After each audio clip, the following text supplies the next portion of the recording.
Bonjour et bienvenue dans Espace de travail, l'émission où nous parlons de travail et sur la façon dont on travaille. Aujourd'hui, on va s'intéresser à un métier qu'on a tous l'impression de connaître, un métier qui trimballe avec lui pas mal d'idées reçues et de préjugés, mais qui en fait a bougé à toute vitesse depuis déjà presque 20 ans. Donc c'est le métier de facteur. Pour ce faire, nous recevons deux invités. Alors Nicolas Jounin, bonjour. Bonjour. Vous êtes sociologue, vous êtes l'auteur de ce livre qui s'appelle Le cachet de la poste, enquête sur l'organisation du travail des facteurs, voilà, qui vient de sortir. Vous avez été embauché comme facteur quelques semaines. À partir de cette expérience, vous déroulez la façon dont le travail s'organise, dont les cadences sont créées, élaborées, et aussi vous pointez beaucoup de difficultés dans ce monde du travail-là. Et on va en discuter aussi avec Brahimi Brahimi. Bonjour. Bonjour. Vous êtes facteur, postier, et vous êtes syndicaliste chez Sud PTT. Vous vous intéressez beaucoup à ces questions d'organisation du temps de travail, notamment à la Poste, et vous êtes aussi acteur de à peu près toutes les luttes qui ont eu lieu, je pense, dans le secteur depuis de nombreuses années. À l'échelle de notre département, en tout cas. Absolument. Vous êtes dans les Hauts-de-Seine. C'est ça. Dans le 92. Très bien. Bah, écoutez, on commence. Peut-être, on va peut-être un peu poser les choses de façon basique. Dans ce livre, Le cachet de la Poste, vous racontez les choses à la première personne et ensuite vous en servez pour dérouler une enquête sur la façon dont on organise le travail des facteurs. Vous pouvez nous raconter pourquoi la première personne, comment ça se passe, comment vous faites, pourquoi ce choix ? Alors, j'ai d'abord rencontré beaucoup de facteurs et de syndicalistes de la Poste qui ont pu me dessiller un peu sur ce qui se jouait à la Poste, parce qu'effectivement, je pouvais en avoir une image un peu folklorique au départ, sur la fréquence et la brutalité de ces organisations, sur l'impossibilité d'en discuter avec les directions, de les amender, sur le caractère automatique, mécanique presque de ces réorganisations, de la manière dont les tournées sont découpées et dont la durée est évaluée par des logiciels. Et donc l'idée était de raconter ça d'abord par en bas, en essayant de voir qu'est-ce que ça fait sur le travail de manière un peu compréhensive. Donc en me faisant embaucher pour à la fois avoir des contacts avec d'autres facteurs dans un autre contexte et puis en même temps pour l'éprouver un petit peu moi-même. Et il se trouve que j'ai été embauché juste au moment d'une réorganisation. Donc je décris comme ça pendant quelques semaines l'impact de la réorganisation sur le collectif de travail, sur les sentiments des uns et des autres, sur ma propre incapacité à réussir à faire le travail dans le temps imparti. Et puis il y a une histoire un petit peu par en haut d'essayer de comprendre comment la Poste résonne, comment la Poste, à quel défi elle se confronte et à quoi elle essaye de répondre, pourquoi elle essaye comme ça de soutirer davantage de travail des facteurs à travers cette prescription automatisée des durées de travail. C'est de ça dont on va parler. Dans le livre, vous reprenez des conversations que vous avez, vous citez au mot près des échanges. Vous avez procédé comment ? Vous avez enregistré ? C'est ce qui est dans le bouquin. Donc j'ai procédé à ce qu'on appelle en sociologie une observation participante. Donc je travaille, je prends des notes. La prise de notes était facilitée par le fait que c'est pas très habituel, mais ça paraissait pas étrange non plus. Je sortais devant tout le monde mon calepin, ce qui pouvait se comprendre en tant que novice qui essaye de repérer un peu les rues, de s'y retrouver, etc. Mais c'était aussi pour prendre des notes. Et effectivement, il y avait un enregistrement uniquement audio qui permettait de reprendre à nouveau des notes le soir ou ultérieurement à partir de ces enregistrements pour être au plus fidèle de ce qui était dit. Ok, moi qui suis assez néophyte dans la sociologie, je m'excuse. Vous avez informé après coup les gens que vous aviez enregistrés, dans quelles circonstances vous aviez travaillé avec eux ? Alors pas tous, une partie d'entre eux, notamment parce que j'ai pu faire ensuite avec des entretiens avec eux, j'ai pu leur remettre même des versions du livre pour faire vérifier des parties qui les concernaient, mais pas tous de fait parce que le problème c'est que un centre de distribution du tout courrier, comme tout espace de travail, est traversé par des conflits, des rapports de pouvoir, et se dévoiler à toutes et tous, c'est se faire exclure. La Poste, c'est l'une des choses que je pointe à l'intérieur, donc ça pose un problème éthique, le fait de pas, je le cache pas, le fait de pas forcément se dévoiler à tous, mais c'est, je pense, le seul moyen de faire une enquête de ce type-là, parce que la Poste est extrêmement fermée pour ce qui est de dévoiler la manière dont on s'organise le travail. Moi qui de temps en temps écris des articles sur la Poste, je peux effectivement confirmer que c'est pas facile. Et Brahimi, est-ce que alors je crois que vous avez lu le livre, vous avez regardé, vous avez en tout cas discuté souvent avec Nicolas Jounin. Est-ce que vous y retrouvez ? Est-ce que vous, dans la façon, dans ce qu'il décrit sur les réorganisations, sur la précarité, sur un peu le caractère brutal et automatique de la façon dont les réorganisations sont mises en place, ça vous parle ? Ouais, complètement. Complètement, ça nous parle parce que c'est notre quotidien, c'est ce qu'on vit au jour le jour dans les services et il arrive à mettre les mots dessus d'une manière où on n'arrive pas forcément à le faire nous. Enfin, en tout cas, on communique pas de la même manière. Mais en tout cas, son bouquin, il est nécessaire parce qu'il y a besoin que les débats qu'on a, nous, en interne, et y compris avec la direction de la Poste sur la manière dont ils quantifient la charge de travail, que ces débats ils sortent et que le public un peu il comprenne ce qu'on vit au quotidien, la manière dont ils quantifient nos charges de travail, l'impact de la manière dont ils travaillent sur nos conditions de travail et sur notre métier aussi, parce qu'il y a nos conditions de travail, il y a la manière dont on quantifie, mais il y a aussi les conséquences sur les usagers, les usagères, parce qu'il y a une dégradation de la qualité de service qui est hyper importante et il faut que les gens comprennent pourquoi est-ce qu'il y a cette dégradation de la qualité de service. C'est pas juste des collègues qui ont une conscience professionnelle qui est inférieure à la moyenne, c'est aussi parce qu'on ne leur donne pas les moyens et le bouquin de Nicolas il permet justement de mettre des mots sur ça, quoi. Peut-être la première chose qui saute au visage quand on lit le livre et quand on discute effectivement avec des postiers et avec des facteurs, c'est que la précarité est partout. En fait, peut-être pour rappeler les choses, la Poste n'embauche plus de fonctionnaires depuis près de 20 ans, hein, depuis 2002 je crois. Et en revanche, il y a un turnover énorme, il y a beaucoup de gens qui travaillent en CDD, pour quelques mois, sur des postes tournants, quand on est facteur, sans tourner attitré de toute façon. Ça tourne beaucoup et apparemment c'est assez facile de se faire embaucher. Donc peut-être vous pouvez juste dire comment vous vous êtes fait embaucher. Oui, alors effectivement, ça a été presque plus facile que ce que j'imaginais. J'avais une certaine idée du fait que la Poste avait effectivement un volant de précaires assez abondant qu'elle entretient en permanence. Alors, le fait qu'il n'y ait plus de fonctionnaires, ça ne veut pas forcément dire qu'il n'y a que des précaires, c'est-à-dire qu'on a recruté des CDI ensuite à partir de 2002, et donc maintenant la majorité des facteurs et des postiers sont des contractuels de droit privé en CDI. Et ensuite on a un volant de un peu moins de 10% de CDD et d'intérimaires. Avec un fort turnover qui n'est pas forcément recherché par la Poste, qui est même qui la pénalise d'une certaine manière, mais qui est un peu le résultat en fait de la dureté des conditions de travail ou du contraste entre effectivement l'image qu'un certain nombre de gens peuvent avoir du métier de facteur et ce qu'ils découvrent une fois qu'ils s'y trouvent effectivement. Et quand moi je me fais recruter, le responsable de ressources humaines qui me recrute me prévient, on a 60% des gens partent au bout d'une semaine, et donc en fait son enjeu c'est d'essayer de s'assurer que effectivement je vais rester. Et ce volant de précarité, il est entretenu, il a un lien organique avec les réorganisations dont on parle. C'est-à-dire que ces réorganisations qui arrivent dans l'idée de la Poste, c'est tous les 2 ans, un centre de distribution du courrier doit être réorganisé, le nombre de tournées doit être réduit. Donc dans l'intervalle, à chaque fois qu'un facteur part en retraite ou mute ailleurs, etc., il n'est pas remplacé par un nouveau postier en CDI, mais par quelqu'un en CDD ou en intérim, dans la perspective qu'au moment de la réorganisation, on va supprimer des tournées, on va réduire les emplois, et donc on va se débarrasser des précaires CDD et intérimaires, ce qui permet de dire à la Poste qu'effectivement elle s'est débarrassée de 30 000 facteurs, puisque l'effectif était de 100 000 il y a 15-20 ans et on est 70 000 aujourd'hui, sans avoir fait de plan social. Ouais, alors on va évidemment très largement revenir sur ces réorganisations, simplement sur la dureté des conditions de travail dont vous parlez. Pour vous, Brahimi, qu'est-ce que ça veut dire quand on arrive, qu'on est embauché, qu'on ne connaît rien à la Poste qu'est-ce qu'on découvre en fait quand on va faire des tournées, distribuer du courrier, des recommandés, des petits colis Déjà, on découvre que le métier est un peu plus complexe que ce qu'on pensait. Parce que c'est pas juste. Le premier truc qu'on découvre, c'est que la tournée n'est pas préparée. C'est le facteur qui prépare sa tournée avant de la distribuer. Donc il y a déjà une grosse partie de l'activité qui se fait à l'intérieur. Et c'est la préparation de la tournée. Et puis on découvre surtout qu'en fait, on n'a pas les moyens d'être formé. Enfin, la Poste ne donne pas les moyens d'être formé correctement. Je suis rentré à la Poste il y a 13 ans. Bon, la situation était déjà pas géniale, mais elle était quand même largement meilleure que ce qu'elle est aujourd'hui. Aujourd'hui, la plupart des collègues qui sont embauchés en intérim ou en CDD, ils sont pas formés correctement avec des jours de doublure suffisants, avec le titulaire ou avec quelqu'un qui connaît la tournée parfaitement, pour pouvoir être dans la capacité, lorsque le collègue il est tout seul, de faire la tournée et de réussir à la finir dans les temps. Donc ça, c'est la première chose qu'on découvre. Après, l'autre élément, c'est évidemment les temps impartis.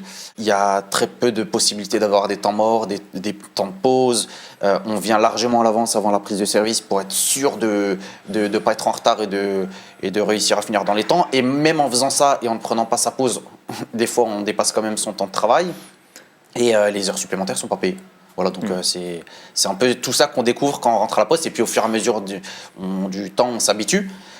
Sauf que le temps qu'on s'habitue, y a la réorganisation qui arrive et qui nous remettent dans une situation où en fait on réaugmente à nouveau notre charge de travail, et en fait on est dans ce phénomène-là perpétuel Ok, alors parlons de ces réorganisations, puisque donc, ce que vous racontez dans le livre, ce que vous dénoncez régulièrement, notamment avec Sud PTT notamment, c'est ça, tous les 2 ans, pour un bureau de poste, on dit bon, alors on va remettre à plat toutes les tournées où on va distribuer le courrier dans toutes les maisons, tous les immeubles, etc.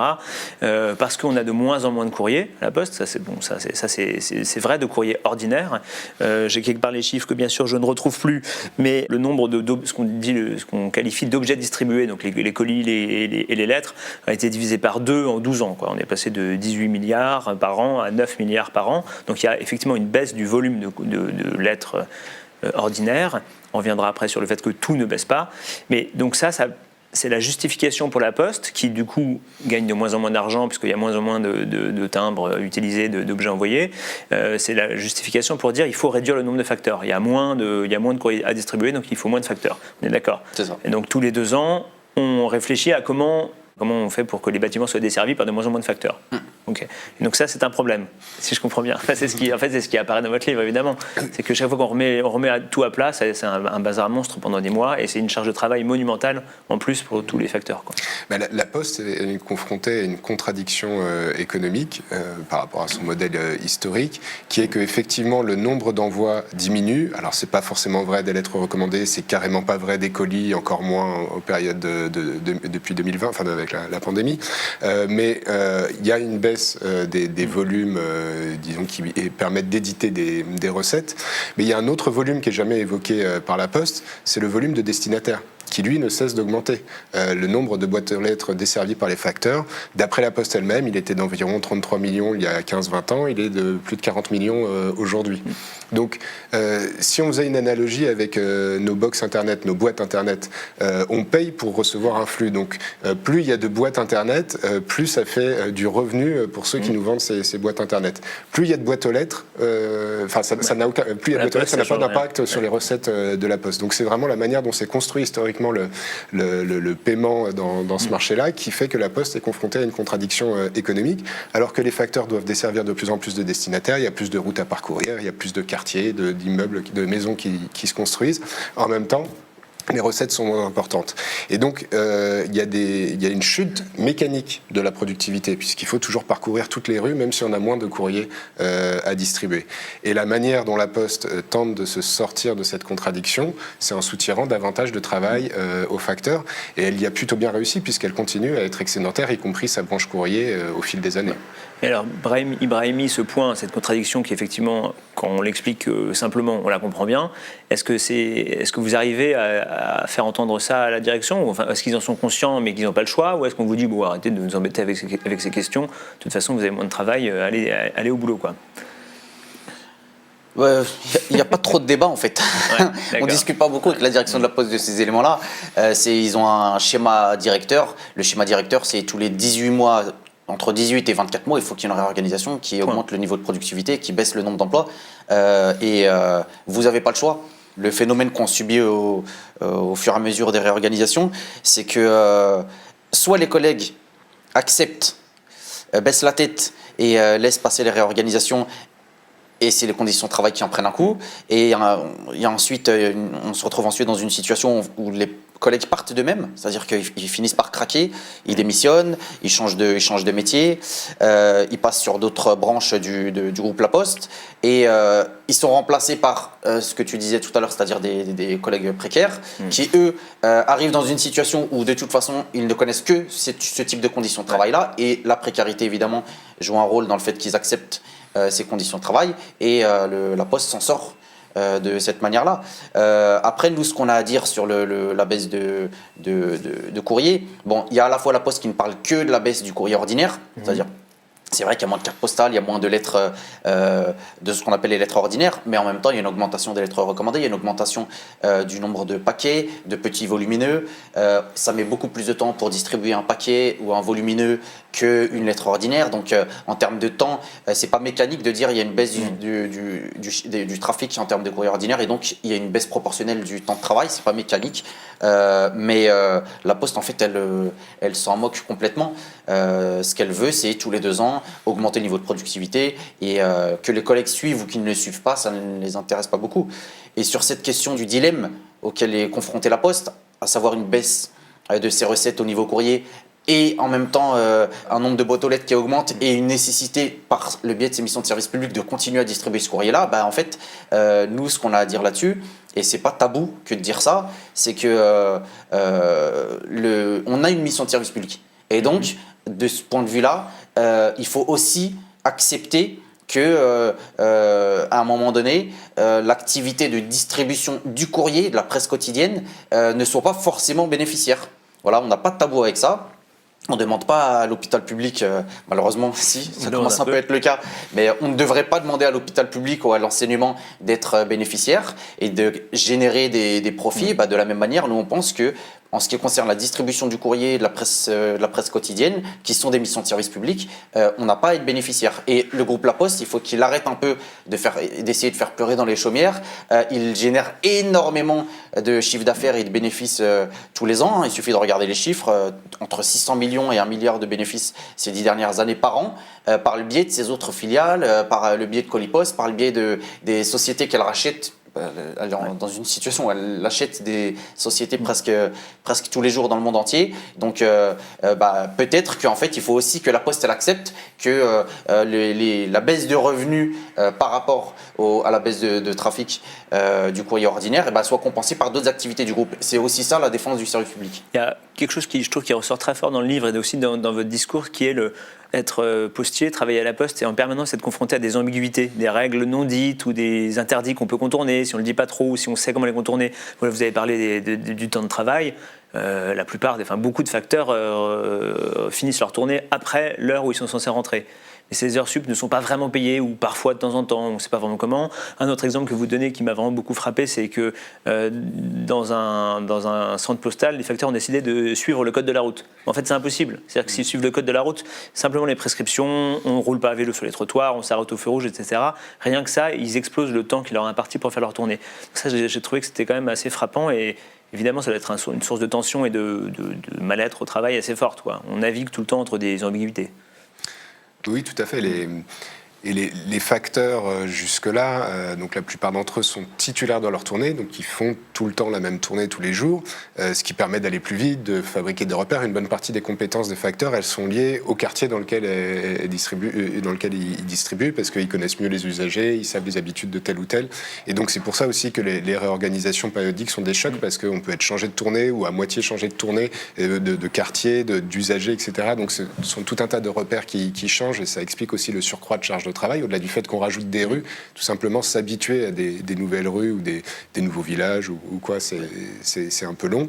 Et donc effectivement, on construit une manière de travailler qui se glisse un peu dans les interstices des fois de la prescription. Mais ça, c'est vrai un peu dans tous les métiers, hein, que d'une part, le réel ne correspond pas forcément au prescrit, et d'autre part, que c'est aussi à travers des micro-transgressions qu'on arrive à faire en sorte d'accomplir la production et de l'accomplir en plus d'une manière qui est satisfaisante pour tout le monde. Et là, effectivement, c'est aussi ces choses-là qui sont bousculées, ces aménagements, ces arrangements qui sont bousculés. Et du coup, par réaction, certains facteurs vont dire à ce moment-là, il est impossible de discuter de votre prescription de la charge de travail. Vous nous mettez face à des injonctions contradictoires entre il faut faire la tournée dans tel temps, mais en même temps, il faudrait respecter le code de la route, ne pas rouler sur les trottoirs quand on est à vélo ou voir quand on est en scooter à 3 roues, le Stabi. On va appliquer effectivement toutes les règles et on va voir si on y arrive. Et là, effectivement, ce que ça montre, c'est qu'on n'y arrive pas. Ouais. Donc c'est ce que vous disiez au début, Brahim, c'est une difficulté pour les gens à faire bien leur travail, et en plus on leur renvoie le fait qu'ils font mal leur travail. Donc typiquement, c'est les recommander, il y a des facteurs qui ne sonnent plus du tout chez les gens, et ils mettent directement dans les boîtes aux lettres l'avis de passage. Donc on dit qu'ils sont avisés, vous racontez que vous faisiez pareil quand vous découvrez une tournée, que vous galérez comme un fou, il y a une bonne partie de courrier que vous ne distribuez pas. Enfin, ça sert d'être quand même quelque chose qui est très classique, quoi. Donc on met les facteurs dans une position très difficile, en fait, si je comprends bien. Un nouveau, quand il arrive sur une tournée et qu'il n'a pas le temps de formation nécessaire, les chefs d'équipe eux-mêmes leur disent d'aviser les recommandés. C'est même pas quelque chose qu'ils font d'une manière qui n'est pas officielle. C'est la consigne qui est donnée. De toute façon, on sait très bien qu'il y a un collègue qui ne connaît pas la tournée, et parfois même qu'il la connaît, mais son nombre de recommandés est trop important, il ne peut pas les faire. Donc, y compris la poste dont elle a besoin, c'est que le courrier recommandé soit traité. À partir du moment où il est avisé, pour eux, il est traité. Donc, qu'il soit distribué à l'usager ou qu'il y ait un avis de passage dans la boîte aux lettres, à partir du moment où il sort du circuit de distribution, pour eux, c'est ça qui les intéresse. Après, sur le mal-être que génèrent ces réorganisations pour les collègues, au-delà de l'augmentation de la charge de travail, c'est qu'on a quand même une part très importante de collègues qui aiment leur métier, qui le défendent. Ils ne sont pas postiers pour le salaire, ça se saurait sinon. Oui. Ils sont postiers parce qu'ils aiment bien le métier, parce qu'il y a la mission de service public évidemment, mais il y a le fait de bien connaître ses usagers, de rendre service, etc. Et les réorganisations, en fait, elles ne laissent plus la possibilité de faire son métier tel qu'on le faisait il y a 10 ans, il y a 20 ans. Parce que la charge de travail est tellement en augmentation que ces temps-là qui représentaient du lien social et qui donnaient du sens au métier, en fait, ces temps-là, ils disparaissent. Je me souviens en 2009 ou en 2010, ils appelaient ça du temps parasite, la direction de la Poste. Le temps qu'on passait à répondre à un usager sur le prix du timbre ou sur telle ou telle chose, quel est le bureau de poste le plus proche, tout ça, ils appellent ça du temps parasite. Il y a des postières et des postiers sur leur vélo, c'est impossible qu'ils ne répondent pas à quelqu'un lorsqu'il leur pose une question, en particulier quand elle est en lien avec leur métier. Et ça, en fait, il n'y a plus le temps de le faire. Et donc, on a des collègues qui craquent. Et malheureusement, la Poste, on a connu ça, et on continue malheureusement à connaître ça, des tentatives de suicide, des suicides avec des collègues qui aiment leur métier, aiment la manière dont ils le font, et n'acceptent pas la transformation qui fait qu'ils deviennent simplement des distributeurs de courrier sans visage, sans âme, et qui n'acceptent pas cette disparition du lien social. Ok. Vous avez parlé du salaire. Je peux juste vous demander combien on est payé à la Poste, parce que vous dites que c'est pas pour ça qu'on rentre. Quand on est, je sais pas, quand on est un tout petit peu On est confiant. payé au SMIC. Ok. En fait, on est payé au SMIC. En travaillant en plus par ailleurs que les horaires de travail. De manière générale, oui, puisque les collègues dépassent leur temps de travail et les dépassements horaires ne sont pas payés. Mais parfois, vous savez, au mois de juin, quand ils augmentent le prix du SMIC, là, au gouvernement, quand ils se disent tiens, on va peut-être augmenter un peu leur pouvoir d'achat de 1%, et en fait, la Poste est obligée, en catastrophe, de rattraper le salaire des postiers parce qu'on repasse en dessous. Vous vous rendez compte ? Donc on est vraiment à la limite. Voilà, après 10 ans de boîte, on touche 1 300 €. Quoi. Ok, bon, au moins c'est clair. Et on en vient peut-être à ce qui sous-tend un peu toutes ces questions autour de la réorganisation, c'est la mesure du temps de travail ou du temps accordé pour tous les gestes du métier, quoi. Donc ce qu'ils appellent les normes et cadences.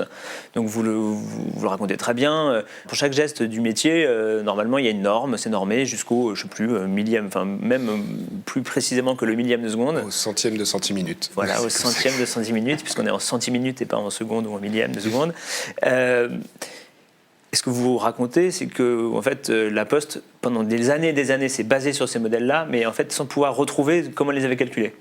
Oui, effectivement, à partir de début, deuxième moitié des années 2000, la Poste abandonne ce qu'on appelait la vérification des tournées. On avait des vérificateurs, donc qui étaient des chronométreurs un peu tayloriens classiques, qui étaient derrière les facteurs pour regarder combien de temps nécessitait leur tournée. La difficulté, c'est que comme chaque tournée était différente, parce qu'il y en a une qui est dans la montagne, l'autre qui est dans une zone périurbaine, l'autre dans un immeuble, etc., il fallait accompagner chaque tournée pour faire une réorganisation. Mais de fait, il y avait peu de réorganisation. Je cite un cadre de la Poste que j'ai interviewé qui disait la productivité se faisait toute seule parce que le courrier il augmentait. Donc les facteurs avaient de plus en plus de lettres et c'était dans un certain nombre de cas plus à leur demande qu'on redécoupait des tournées parce que leur tournée devenait trop chargée qu'à l'initiative de la Poste. À partir du moment où le courrier commence à baisser, c'est la Poste qui prend l'initiative et qui cherche à accélérer le rythme des réorganisations et c'est plus compatible de son point de vue avec l'accompagnement systématique de toutes les tournées, ça prend trop de temps. Et puisqu'il y a cet objectif de faire une réorganisation tous les 18 à 24 mois. Et donc effectivement, elle va construire un modèle de calcul ou d'évaluation des durées théoriques des tournées qui se nourrit d'une description géographique des tournées, d'une estimation du trafic, et tout ça est mouliné avec des normes et cadences, donc des vitesses et des temps conventionnels, standards, qui sont les mêmes partout, pour toute la France, mais vraiment partout. Ça va de la Guadeloupe aux Hauts-de-Seine, en passant dans les montagnes, dans les Alpes ou dans le Nord, ou quelle que soit la météo, le relief, etc. Partout.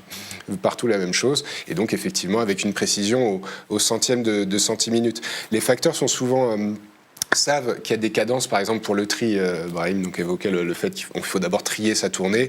Comme on a un examen de tri dans son parcours professionnel, on sait qu'il y a des cadences prescrites. On sait moins, par exemple, que la Poste dit qu'il faut effectivement 3,33 centiminutes, je ne sais plus exactement le chiffre, pour remettre une lettre dans une boîte aux lettres quand elle est insérée dans une batterie de 9 à 12.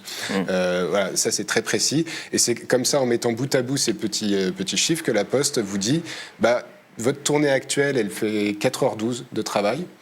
Vous avez une durée théorique de travail de 7 heures dans la journée. Donc vous devez, c'est le grand mot à l'intérieur de la Poste, c'est le langage de la dette, vous devez 2 heures et des poussières. Et donc on va vous rajouter des morceaux de rue jusqu'à arriver aux 7 heures.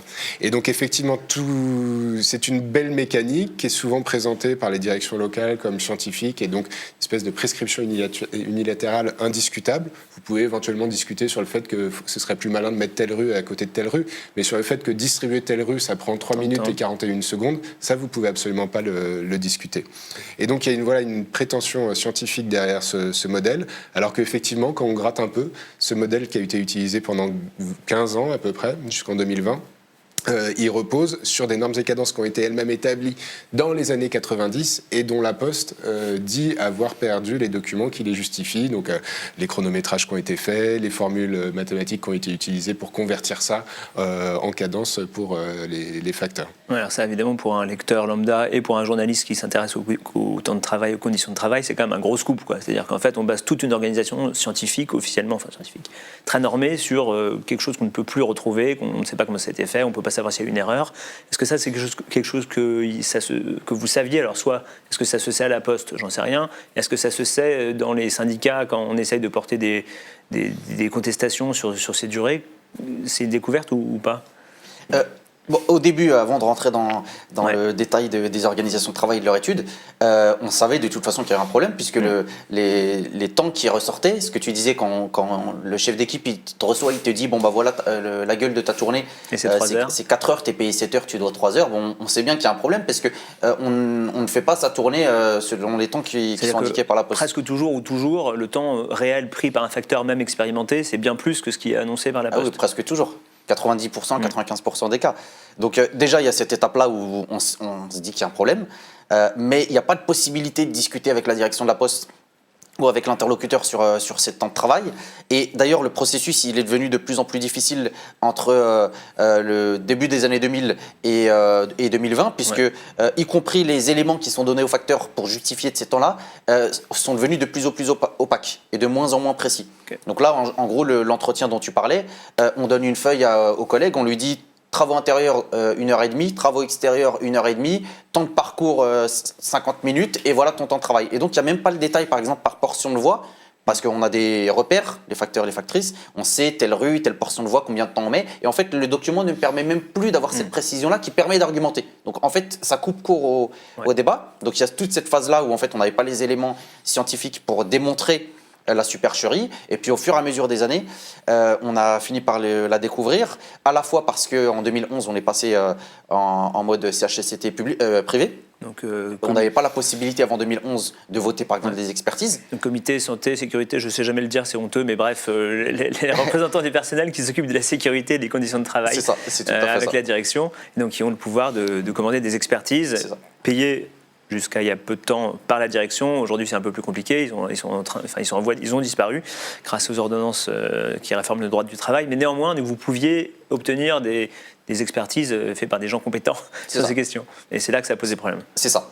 C'est surtout là que leurs problèmes ont commencé à la Poste, puisque là, on avait la possibilité, y compris juridiquement, de demander à la Poste de justifier comment ils quantifient leur charge de travail, de nous donner à la fois les modalités d'élaboration des normes et cadences, de nous donner les données brutes, parce qu'ils nous donnent toujours des moyennes, mais voilà, ils ne nous donnent pas les données brutes qui permettent de vérifier si ces moyennes correspondent bien à la réalité ou pas.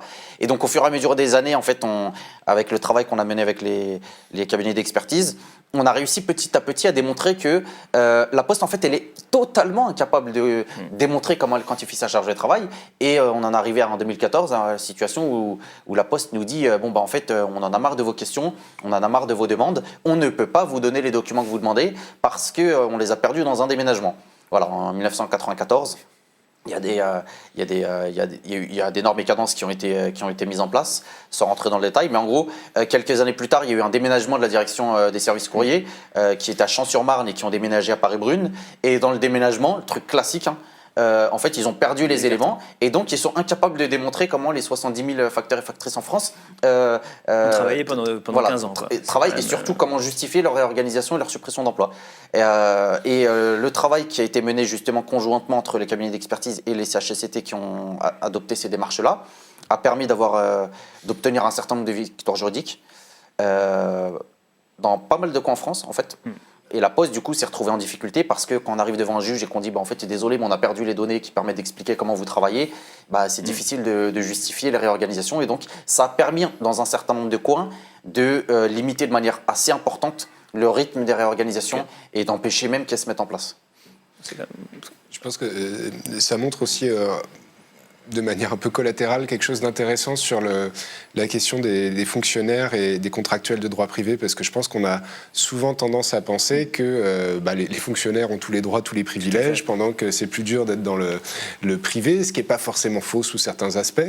Et c'était probablement comme ça que raisonnaient les dirigeants qui se sont dit on va privatiser le statut du personnel, à minima, sans que ce soit forcément une privatisation d'entreprise en tant que telle. En tout cas, on arrête de recruter des fonctionnaires. Les fonctionnaires, ils avaient quand même certains avantages d'un point de vue de direction, c'est qu'ils ont, du fait qu'ils servent une mission de service public, que leur direction est garante d'un intérêt général, ils ont moins de droits en termes de représentation du personnel que les salariés du privé, moins de droits notamment à demander des comptes à leur employeur.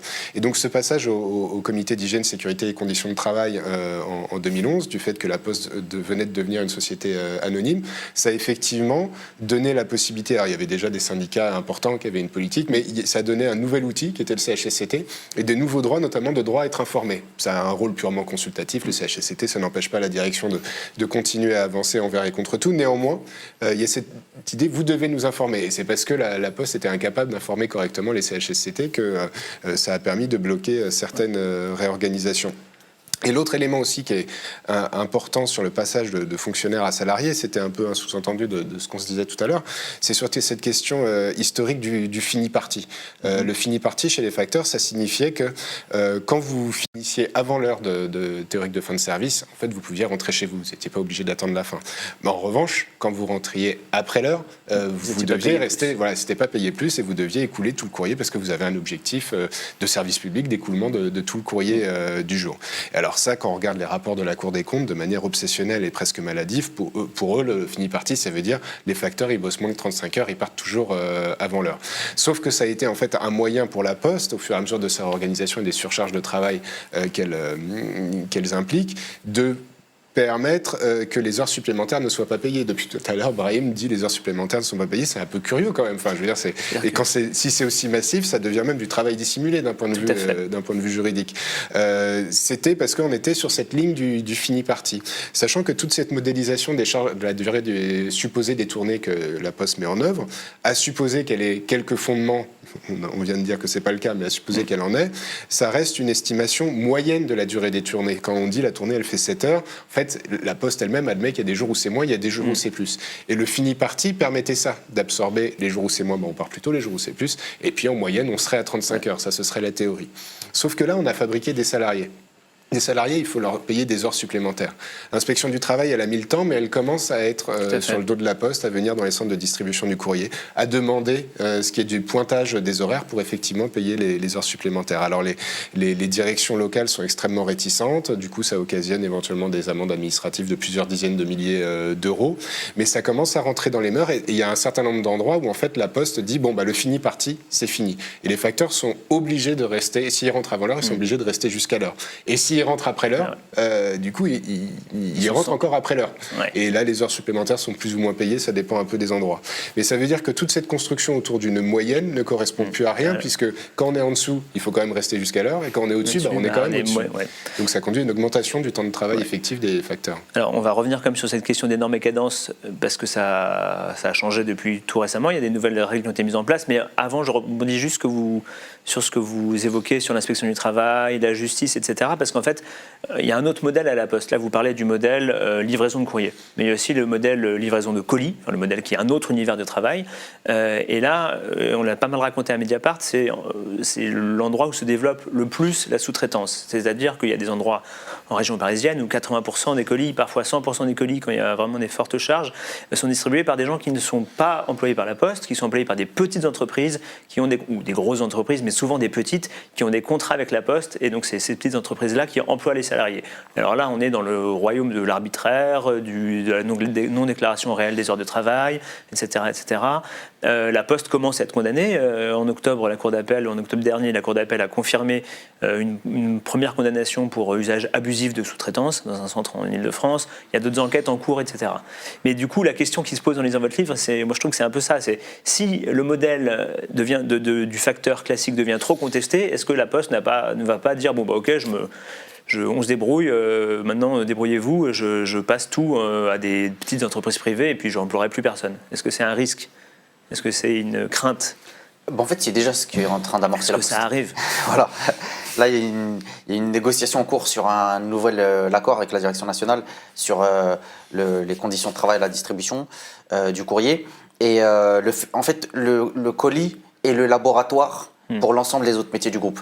C'est évidemment au colis qu'on a eu la dégradation des conditions de travail la plus importante et la plus rapide, avec un taux de sous-traitance qui est franchement assez incroyable. On a entre 80 et 90% de sous-traitance. Les postiers et les postiers qui bossent à Colipost, en fait, ce sont des encadrants. Parce qu'au niveau des encadrants, ils sont obligés quand même d'avoir des postières et des postiers. Mais pour tous les distributeurs de colis, ce sont des sous-traitants et souvent des intérimaires embauchés par des sous-traitants. Donc c'est de la précarité, on va dire, profonde.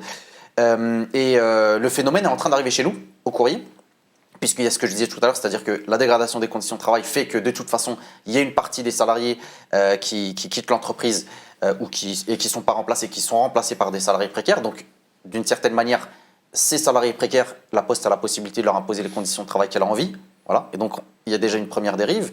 Et puis la seconde, c'est celle qui est en train de se matérialiser là. C'est-à-dire qu'ils considèrent que la quantification de la charge de travail doit être faite différemment de la manière dont elle a été faite jusqu'à maintenant. Et on s'oriente, y compris dans les prémices des discussions qu'on a là en ce moment au niveau national, vers des organisations de travail qui ne quantifient plus la charge de travail par tournée. C'est-à-dire ce qui était fait jusqu'à maintenant et on dénonçait la manière dont c'était fait. Donc ça, ils n'en veulent même plus. Et donc, ça va augmenter les capacités de contester, de répondre sur la quantification de la charge. Et donc, ils vont faire des quantifications de la charge par équipe, donc par équipe ou par établissement. Et donc, ils vont considérer que ce sont aux équipes ou aux établissements, entre elles, de déterminer combien, en fonction du nombre de suppressions de tournées, comment vous vous organisez pour faire en sorte de construire une organisation de travail avec moins de tournées et avec les moyens qu'on vous donne.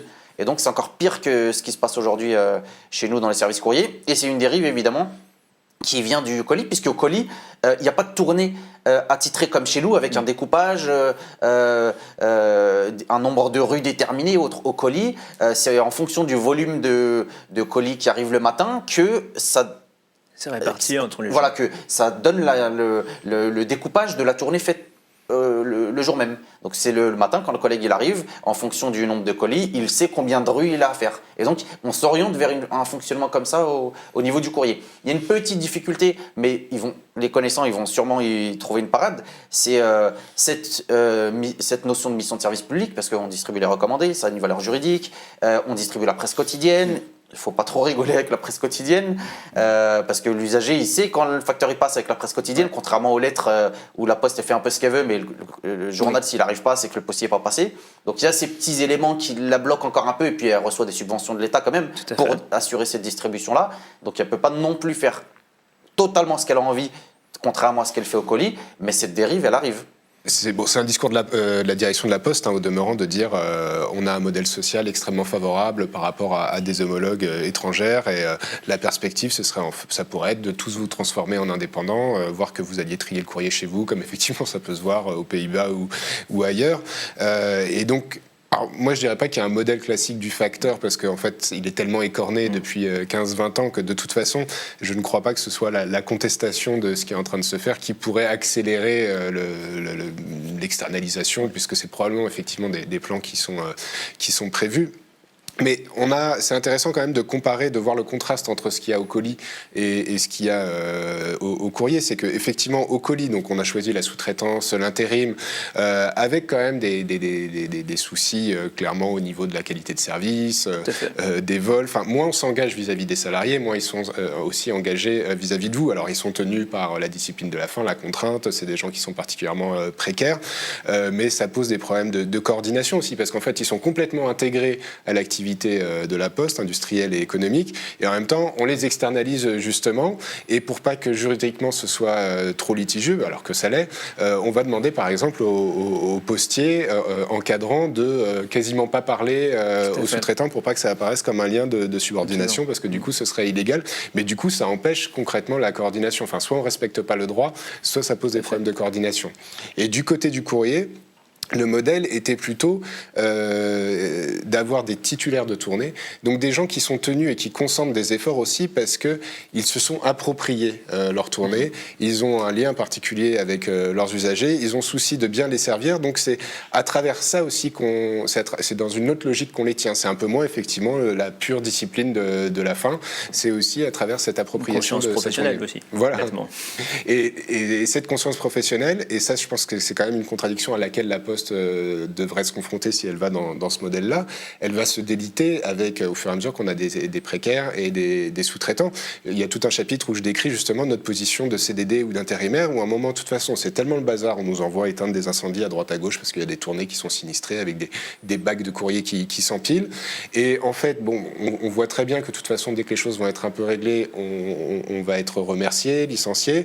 Et on voit très bien aussi qu'à la fin de la journée, plus personne n'est capable de voir si on a bien bossé ou pas sur notre tournée, parce que de toute façon, il y aura toujours un gros tas de courriers à la fin. Et donc, ça développe des comportements opportunistes, de triche. De fur et à mesure, on va laisser des tas de courriers sur la batterie ou à l'intérieur d'un dépôt relais, donc un coffre dans la ville où on devrait récupérer le courrier. En fait, on l'y laisse et il ne sera jamais distribué. Donc, il y a quand même cet arbitrage-là sur la qualité de service, au moment où la Poste essaye quand même de développer ce qu'elle appelle ses nouveaux services.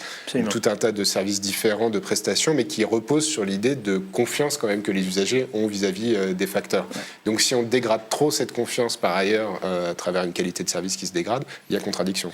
Et donc le modèle de la Poste est encore plus menacé. Bon, écoutez, on doit s'arrêter là. Je suis navré, j'avais encore 25 questions. Mais je vous remercie beaucoup, Brahimi et Nicolas Jounin, d'être venus pour discuter de ce que c'est le travail à la Poste. Et je vous dis à bientôt pour un nouvel espace de travail. Merci à tous.